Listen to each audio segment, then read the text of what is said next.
what it takes to be happy, we have to understand what is our current blueprint of how our life's supposed to be. Now, what do I mean by blueprint? Well, we have a story in our head of how life's supposed to be. Some people's story is you work hard in school, you become really great, you're a nice person, you're a good person, and then you grow up and you take care of yourself and you find the ideal man and you fall in love and you have a white picket fence and you have 3 perfect children and you live happily ever after. Somebody else's story, the old story was you work really hard in school, you excel in college, you go to work for a big corporation, and you move up through the ranks until you're the president or chairman of the company, and you become successful and respected throughout life. These are some old stories. Obviously, the stories that we hear today of what people's lives are supposed to be like are completely diverse. We no longer have these little archetypes, but one archetype still seems to remain. And that archetype is, in order for you to really feel like you're enough, many people believe they have to achieve an enormous amount. They may do it in different ways today. They may do it by building a company and taking it public when they're 27 or 25 years old, or they find and create a new technology, or they become a very special doctor. But we live in a culture in the West that teaches people that you're not enough unless you do something really special and unique, and we define special and unique in interesting ways. A school teacher is not special and unique. A mother who stays home with her children day and night, sculpting their minds, their bodies, their souls, and their future is not special. We live in a world today where we treat teachers like they're nobody and pay them accordingly, and we wonder why our children seem to have challenges in learning and growing or being engaged in school. When we spend thousands of dollars on some item like a computer, but what we look at overall, we invest in for the teacher and for that person who's the personal connection with them is so small. We live in a society where many women look down and say, well, you're just a housewife, you're just a mother. See, some of the pain we have in our society is not because there's one right or one wrong approach, but because we try to make everybody fit into some particular approach to life. Here's what's going to make you happy or make you unhappy in life. It's real simple. Let's do a quick test.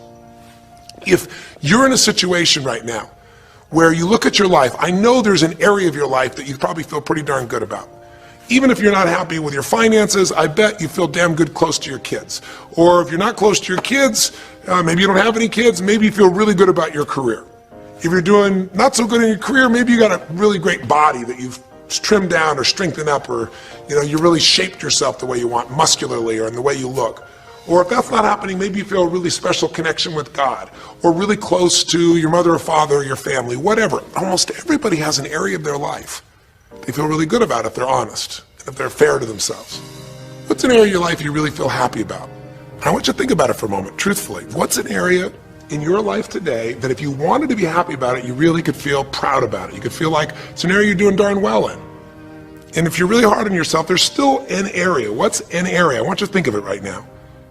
And I want you to think of that area, whether it's your body or your finances or your career or your intimate relationship or your relationship with your kids or your relationship with your creator, whatever it is.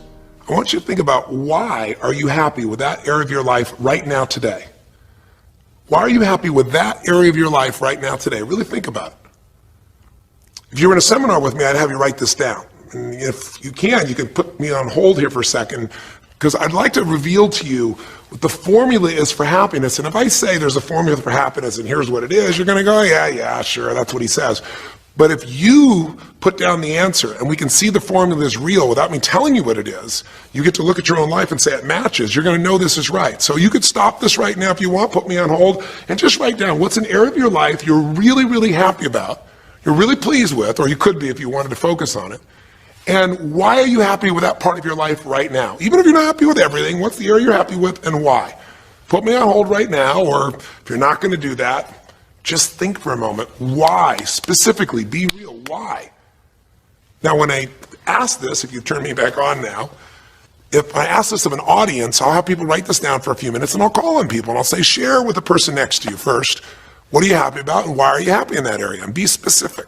And after they share, I'll have people stand up, I'll call on a variety of people, and I say, ma'am, tell me, what are you happy about? And she'll say, well, honestly, I'm really happy with my body. She goes, I never thought I'd say that, but I used to be so unhappy with it, and I did some things, I pushed myself through, and now I exercise regularly, and I'm not perfect, but I feel fit, I feel strong, I feel energetic, and that's really, it just feels good to me.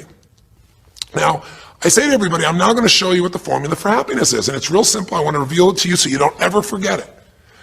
Whenever you're happy with an area of your life, it's because right now, your current life experience, I call it your LC, your life conditions, the conditions of your life conditions in that area match or are equal to your blueprint, your story, your belief about how life should be in that area. So this woman says to me, I'm really happy with my body because it's not perfect. Her blueprint is I don't need to be perfect, but it's so much better than it was. I'm fit and I'm strong and I have this energy. Her mental blueprint says I should be fit, strong, and have energy. I don't need to be perfect, but I should be that way. Well, when my life, my body matches how I think it should be, I feel good about my life. I'll ask somebody else. I'll say, tell me an area you're happy with. Someone else will say, well, I'm really happy with my career. And why? Well, I'm doing better than I even thought I would be. I mean, I'm ahead of the schedule of where I hoped I'd be at this stage. I'm working at this level in this company, and I have these skills and this ability, and it's even better than I thought. Well, once again, listen, this person's happy with this area of their life because their current life conditions in the area called their career are even better than they expected they would be, better than their blueprint, better than their belief of how it should be. If it's really better, you tend to be over the moon. One woman would say, I gotta tell you, I said, I'm the happiest I've ever been in my whole life. How come? She goes, because I have this man in my life and I'm in love with him and he loves me and I can be myself with him. And we have this incredible intimacy and this passion and we want to be with each other all the time and I never get bored with him. Well, what's her blueprint? You want to be with somebody that you can have total intimacy with, somebody who you love and loves you. Those are part of her rules, her beliefs of how it should be. She said, it needs to be, I never want to be with anybody else. I want to be with them every moment. Her blueprint about how life should be and the way she lives, her relationship's even better than she hoped. When it's better than you hoped, you're going to be totally excited. So think about this then. What's an area you're not happy with? Let's see if we can find the formula for unhappiness. If the formula for happiness is to be able to meet your expectations or exceed them, that really makes you excited, but to be happy, you gotta at least meet it. It doesn't have to be perfect, but if you generally are meeting what you expect you want from your life in that area, you feel good.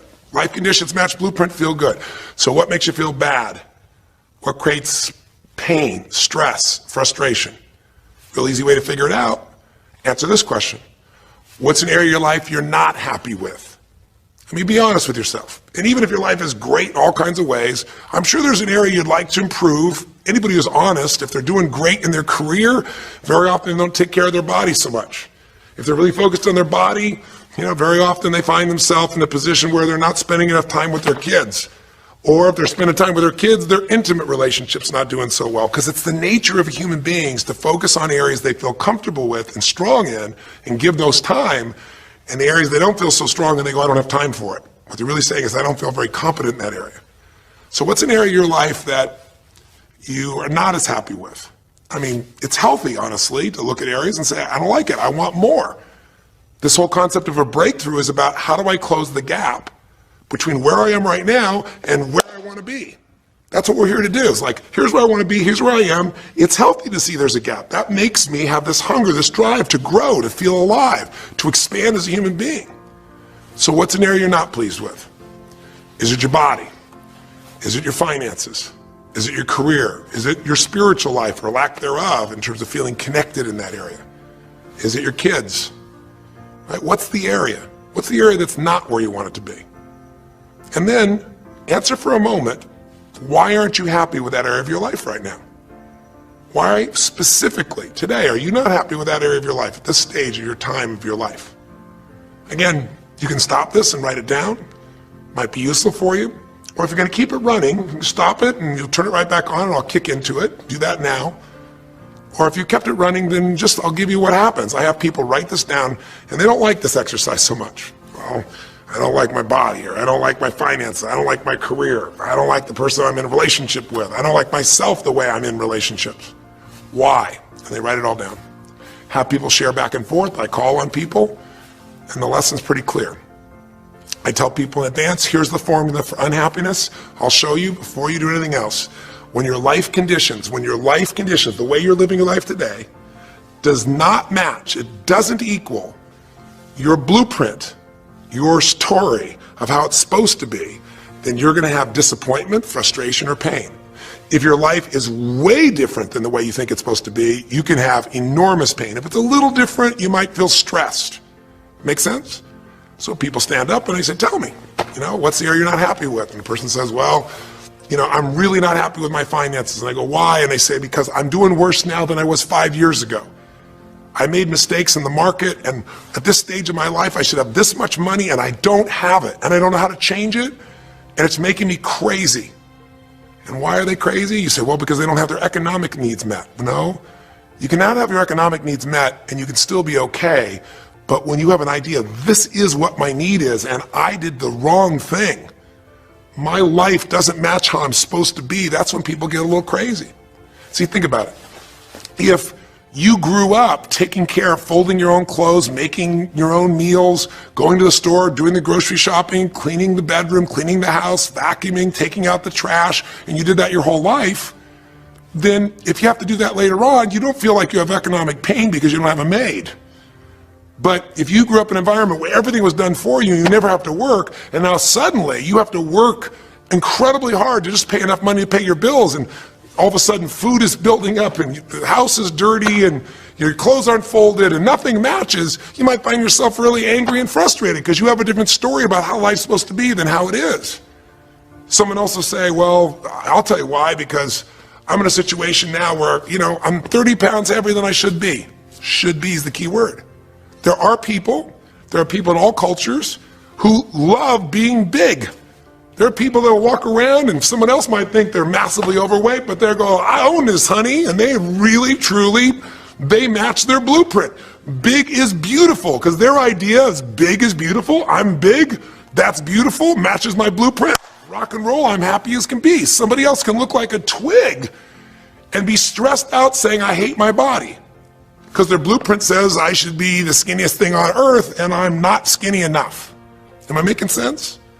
When your life conditions don't match your blueprint, you're going to have pain. But here's when you suffer. When I ask people, who here has been through the dark night of the soul? Who's been here in a situation where you feel like life isn't worth living, or we feel like a pain that just will never go away? And a lot of people write down those experiences, like Joaquin. So you'll begin to understand what the issue is I'm talking about here. Joaquin, if you recall, was in a situation where this man felt like there was no reason to live. He couldn't work, he couldn't do anything, his life was worthless. Why did he think that? Because he had a blueprint. And his blueprint said, I need to be an NBA basketball player, at least a professional basketball player. I need to be able to make money and have this great lifestyle, because that's what makes me worthwhile as a human being. That's what makes my family respect me. My mother, my uncles, my aunts. I'm the successful one in the family, and I make the money. I support everybody. He's a good man. He didn't come just to be successful. He took care of his mother, his family. He tried to be an inspiration for people. Joaquin Hawkins is a man who was always going out on his free time and training kids and showing them the pathway to freedom, how they could play basketball and get free like he did and get out of the inner city. So this man was not a selfish man, but he knew this is the way to be worthwhile. This is the way to be able to give to people. This is the way to take care of your family. And all of a sudden, one night, what happened? That way was taken from him. He has a stroke. And in the middle of the night, his life conditions make it impossible to be who he has to be, or he feels like he's worthless. You get it? We have an identity. We have a story of how we're supposed to be. And if life somehow gets in the way of that story, we feel pain. But if we feel we have no control, that's when we go into suffering. See, it's one thing to say my life doesn't match my blueprint, I got to lose weight. That might stress you out. Or my life doesn't match my blueprint, I'm not in a relationship, I got to get in one. That might motivate you even. You might not like it, but you're going to find a way to get in one. Or my career doesn't match how I should be, you could change it. But when you start believing that your life doesn't match your blueprint, and you have no control to change it, you're helpless, that's when people suffer.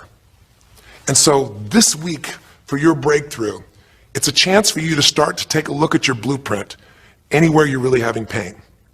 Hey, look, if you're doing great in some area of your life, celebrate it, of course, and I'm sure there are many areas you are. But life is really a series of growth spurts.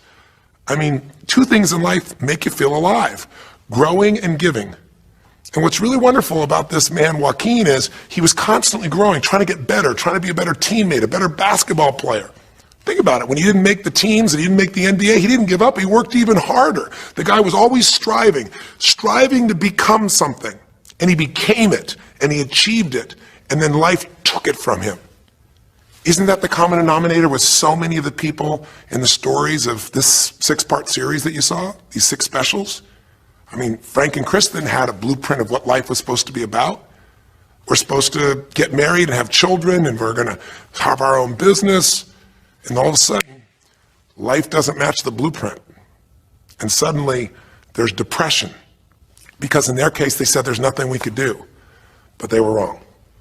They were wrong because they discovered, and Frank discovered, I can make a difference in my wife. The chair, even though I didn't create this and didn't ask for it, this chair does not define me. I can become more than I was before. I can have the impact with my wife. I can have children. We had to change his blueprint because we couldn't change all the conditions of his life. Does that make sense? I couldn't get him to physically walk again. Maybe someday he will, but we can't count on that. What we got to count on is that he can be fulfilled by seeing he isn't helpless. And I did that through a series of experiences that violated what he thought he couldn't do. The same thing was true with almost every one of the people we worked with at some level. And in Joaquin's example, it was also true. Joaquin said, well, I can't ever have this quality of life again because I'm not a professional basketball player. And he was locked into that mindset, and all of us get locked at times. But to his credit, to a system of steps, we were able to break him out of that. We were able to get him to see that he isn't helpless. Because here's your choice. Watch this now. If you're suffering, if you're in pain, your life doesn't match how you think it should be, and you think you're helpless to change it, now you have only 3 choices. Choice 1, blame something. And that's what Joaquin did, if you recall. He blamed his coach, he blamed what happened to him, and of course these things were outside his control. But he blamed his coach. And a big part of the healing, if you watch this session, was bringing his coach in and getting him to see, hey, you know what, all that anger, all that resentment inside of you, Joaquin, A, it's not based on the truth, and B, like Nelson Mandela said, having resentment in your soul is like drinking poison and hoping that your enemy will die. It doesn't work that way. And when Joaquin was able to break out, his breakthrough was a change in perception, to realize this coach wasn't stopping me. I just felt like I lost everything, and so I don't know how to change it, so I'm looking for something to be mad about, someone to blame, so I don't have to blame myself, or I don't have to feel so helpless. Because when you're angry, you don't feel so helpless. You feel strong for the moment, even though it's a fake strength. When he was able to make that breakthrough, he could stop blaming. Because these are your 3 choices. When life doesn't match how you think it should be, blame something. An event, someone else, or yourself.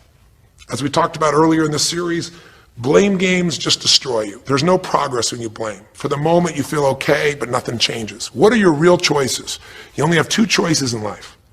If life doesn't match your blueprint, you either have to change your life.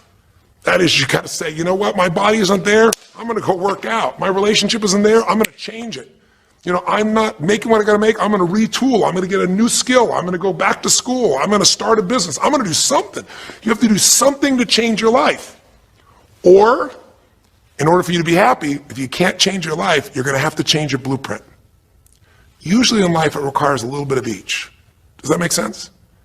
And if you change your life and change your blueprint, you can have an extraordinary life. And what you witnessed this man do was, once he let go of his anger and his denial, once he started to look at things, he began to find, by spending time with his family, that he was worthwhile being loved whether he played basketball or not. Of course he'd love to play basketball, but professional basketball was no longer a part of it. And we had to get Joaquin to shift that. And Joaquin is a metaphor for all of us. Because all of us are going to have times in our life when what we want or think life should be like isn't going to match how life really is. Those moments, if we blame, our life goes into pain. If we change, we can change our life and match our blueprint. But we have to also know when it's not within our control. And that's how we're able to make a shift and change what our story is for our life, what our expectations are, not by lowering them, but by changing what that model really is. I hope this makes sense to you. I'll give you a great example. Years ago, I do a lot of work with business people, celebrities, people of all kinds of walks of life. And I was dealing with a group of people, and they knew a very, very powerful celebrity. And to give that person privacy, I won't tell you too many details, you can't figure out exactly who it is, but it would be a person who was very successful as a woman, who was extremely attractive by cultural standards, a woman who's had a lot of dear friends, a lot of deep respect, so great skill, great ability, extremely talented, quite attractive, quite wealthy in financial terms, and lots of great friends. This would be, for most people's idea, the ultimate blueprint. If your life matches that description, you must have an incredible life. But ironically, this particular individual, as famous as they were, was depressed all the time. They had seemingly everything, and yet the person was depressed. How do you get depressed when you're smart, and you're strong, and you're beautiful, and you got great friends, and you're rich, and you're famous? Well, it's real simple. People said, I don't know what it is. Everyone's tried to help her. She's been through counseling. She's got all these different drugs. Nothing's working. She's taking antidepressants and she's still depressed, which is not uncommon, by the way. Because if you change the way you feel physically, but you still see your life doesn't match how you think it should be at some level, and you feel like you're helpless to change it, you're going to be depressed. So I said, bring her to me. I said, I can help her. I know that sounds like hyperbole, but I absolutely can help her. Well, how do you know that, Tony? Because I already know what the problem is. I know if someone's depressed, it's because they feel helpless because their life doesn't match how they think it should be. I just don't know what her blueprint is, but we'll find out what it is, and we'll either help her change her life or we'll help her change her blueprint, or both. Long story short, and very quickly, I'll tell you the core of it. She came to me and she spent maybe the first half an hour telling me, apologizing, saying, I know I should be happier. I know it's silly for me to be depressed. I don't know why I'm so depressed. I know I should be grateful for what I have, and I am grateful. And it was all these reasons why she knows she should feel good, but still didn't. And I tried to finally explain to her, listen, I don't care about that. I care about you. The fact that you're not happy has nothing to do with what you have or don't have. The fact that you're not happy is that your life doesn't match the way you think it should be. And you have some idea of how you think it should be. And worse, if you're this depressed after all this time, you feel like you can't do anything. You have no power to change it. You feel helpless. And she looked at me in a certain way, and I said, so what is that? What did you want your life to be like? She goes, well, it sounds stupid. I said, it's not going to sound stupid to me. She said, well, I don't know. I just always, since I was a little girl, dreamed that I would be married, and I would have 3 basically perfect children, and they would love me totally, and I loved my husband, he loved me, and I said, okay, so how's that working for you so far? And she said, well, I think you know, because she's a pretty famous person. She said, I'm divorced twice, I have no children, and I'm now X age. And to give you a clue, that age would be an age where having a child, your own natural child at least, barring a medical miracle, is not going to happen. So I said to her, well, why don't you just adopt? She goes, no, that's not it. And so what I had to dig under is, remember we talked in one of the earlier sessions about there's the surface problem and then there's the deeper desire or need. So I said to her, I said, well, what if you couldn't have the husband but you could have the kids? And she smiled and she said, I'd take that. I said, well, why not adopt a kid? She goes, no, it has to be my own blood children. So I kept digging to find out what was behind her blueprint. Because your blueprint is just a projection of what you think you need to be happy. But as human beings, we're notoriously ineffective at knowing it's going to make us happy. So much that we think we're going to make us happy, we get there and we go, is this all there is? So many things that we think are going to make us miserable and we can never deal with, we go through it and we can handle it. We're not good at projecting these things. All kinds of studies will show this. So I said to her, well, what are you hoping to get from these 3 children? Why do they have to be your blood children? And she finally said, well, if they're my blood children, I know they'll always love me. They'll never leave me. What was she looking for? Unconditional love. She had this big blueprint that said, White House, picket fence, 3 children, perfect husband, all these different things. But what was behind that was a need to feel like she could have love that would be certain and wouldn't go away. So I can help her meet that need.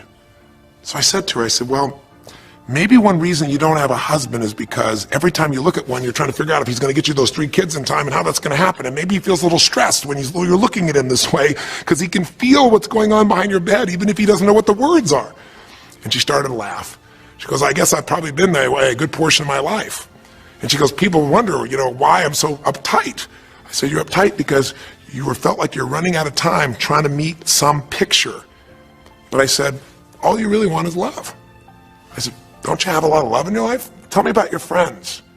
And gradually, I got her to start seeing this love that she was trying to get was already here. It didn't match the picture. Maybe we could paint a new picture of what life could really be like and make sure that picture met her deepest needs. That's basically what we did with Joaquin. Joaquin wanted to be a professional basketball player because he loved basketball, yes, but also because he wanted to be that man who was a leader. He wanted to be the man who was the good man. He wanted to be the one who brought energy to people. He wanted to be the man people would look up to. He wanted to be the man who could take care of his family in style, all of his family, not just his daughters and his wife, but other people as well. Underneath it all, he wanted to know that he mattered. And through the process that you saw in this show, he began to find out that he didn't need to be angry at the world, that yes, his blueprint was taken from him, but his soul and his ability to be a special human being that could touch other people was not taken from him. That maybe his real gift was his ability to inspire young kids, his ability to get himself to do whatever it took. How did he become a professional basketball player? Unbelievable discipline, unbelievable drive. He started bringing that to picking up trash, and the game started to change. He started to have fun there. He could come home and take care of his kids and pay his bills. That doesn't solve everything, but it gives him a way to suddenly regain himself. When he sat around with all of his family, and you saw part of those scenes, and if you watch little areas of browsing this week, you'll see some more scenes from his family where you see him begin to realize they love me whether I'm rich or poor. They love me whether I'm a professional basketball player or not. They love me. That's what he was really after. And when he got that, it allowed him to let go and say, I can do other things. That doesn't mean he won't have challenges. We're all going to have challenges in our life. It doesn't mean that at times he won't wish he's doing more, but he's no longer stuck. He's broken through because he now knows I have control. I can change my life or I can change my blueprint. And when I do, I can fulfill it. I can start to feel that aliveness. Now here's the trap. What do you think happens once you fulfill your blueprint regularly? Once you figure out how to do what you always dreamed of? You always dreamed to live a certain way, and now you're living that way every day. Well, the human nervous system, the human spirit needs to grow. So pretty soon you'll get bored with that and you'll come up with a new blueprint. That's part of life that's exciting. See, if you and I from this day forward are going to be happy, just remember what we've said. It takes two things: grow and give. A meaningful life comes from growing, that sense of progress, and it comes from having life not just be about me, but about we, doing something that makes me feel connected to other people besides myself. That growth, that sense of contribution fills a deep spiritual need that we all have. If you are unhappy in your life, you got three choices, really two. Blame, that's not a choice, it's not going to work. Don't blame someone else, don't blame the event, don't blame yourself. Just figure out what you're going to do to change your life. That's my specialty. If you like my coaching or my team's coaching, come visit with us. Come to an event. Come get a coach. Come through a program, and we'll guide you through it more than just a few minutes like this, and we'll do it directly in an environment that'll shift you. Or change your blueprint. You're going to have to rewire what's going on inside, and that's what we focus on as well. So I hope this journey has been an interesting one for you. I hope it's opened up your eyes to what it takes to go from where you are to where you want to be. It takes changing your emotional pattern. It takes bringing presence to your life. It takes realizing you have no problems compared to somebody else and putting your life in perspective. It takes the ability to deal with those extreme stresses that happen in your life by questioning your limiting beliefs. And again, we'd love to coach you and show you how to change those in a permanent way where it happens automatically, just like lifting weights so often until the muscle's always there and you find yourself able to follow through. It takes for you to be able to figure out how to deal with crisis and how to turn it around. It takes facing your fear. It takes pushing yourself through what used to stop you. It takes putting yourself in a position where you connect to what's more important than just yourself, what you value than just yourself. And it takes, I think in this case also, the ability to realize that no matter what happens to you, you're more than that moment. You're more than the story you think you're supposed to be. And that even when you're not matching what you think you need to be, maybe there's a reason for that. Maybe you're having to find a different part of yourself that's going to fulfill you at a much deeper level. Sometimes failing to get your goal gives you your destiny. I can't tell you how many people I've known over the years who had an idea of what they thought their life was supposed to be like, and they didn't achieve it, and they felt miserable and upset and frustrated, and one day an opening happened and they went, oh my God, thank God that didn't happen. I think it's Garth Brooks had a great song, And it's a song about when he was in high school and he was in love with this girl, infatuated with her. And she didn't even know that he existed. And he prayed to God every day that she would notice him, that she would fall in love with him. And then sure enough, she never did. He was so disappointed. His blueprint didn't match. His life didn't match it because she didn't even know he existed. And he felt this suffering. He could do nothing to turn it around. Well, 15 years later, he became a guy named Garth Brooks, somebody everybody knew, and he could rock, stadiums with his energy and his song and his music. And he goes back to be at his high school reunion. I think it was his 15-year reunion, if I remember correctly. I don't remember the exact year, but all I remember is he said he saw that woman that he was so obsessed by. He was looking forward to seeing her. And now he was Garth Brooks, and he met her. And after he met her and spent some time with her, he wrote a song called Thank God for Unanswered Prayers. Sometimes not getting your blueprint's the best thing that ever happened, because the disappointment drives you to find something more important inside of you. Or not getting it makes you look for another aspect of your life, a spiritual aspect, a family aspect, a physical aspect. If you can just trust that life doesn't happen to you, it happens for you, then you can find in any situation a benefit that can take your life to the next level. I don't care if you're Frank and Kristen. I don't care if you're, Mandy and Scott. I don't care if you're Joaquin and Kim. Every one of us in our life is going to face situations where it feels like we have total trauma, something that's been taken from us. The real question is, what are you going to do with it? Some people just live in their story of what they don't have, and they have the right to do that. If Frank and Kristen lived in pain and felt bad, we'd all say they have the right to do it. It's the difference between what you have the right to do and what you deserve to give yourself and others. We have the ability to transcend whatever happens to us. There's something called post-traumatic growth. Very few people know about it. Two people go through the same stress, one's destroyed, the other grows. What's the difference? The people that grow will not give up. They don't have any excuses. They find the way to break through whatever it takes. And when they do, three things happen. Number one, they realize who they really are and what they're capable of. They realize they're so much stronger than they thought they were. And number two, they deepen all their relationships. You want to know who really cares about you, who you love and who loves you? Go through some tragedy, go through some hard times. All your Facebook friends go away. Your real friends, your real family shows up for you and you show up for them, and it deepens your relationships. And the third thing happens, if you can push yourself through and break through whatever challenges life gives you, is each time you have a breakthrough, you get stronger. And it almost like builds a psychological immunity in you, where suddenly, all of a sudden, it's like stuff happens, you know stuff's gonna happen, and you're not scared of it anymore. Because after you've been through a stroke, after you've been through, losing the use of some of your body, your senses, after you lose a family member, and you break through to that, you get to the other side, it's like, give me your best shot, life.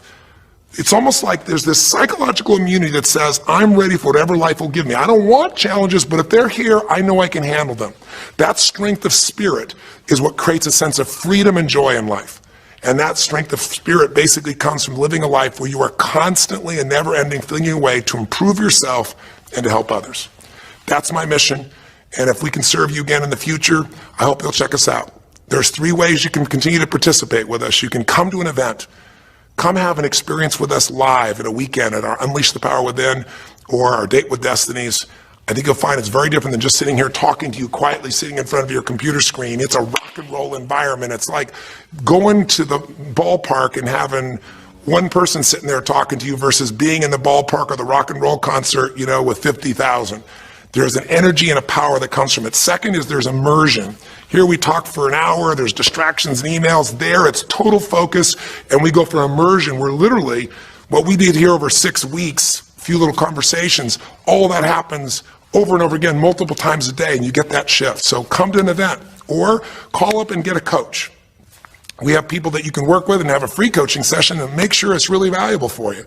But these are people that can check in with you to help make sure you break through, you make the changes you want to make in your career or your finances or your body or your emotions or whatever area matters to you. And finally, lastly, and probably most importantly, every day you got to feed your mind.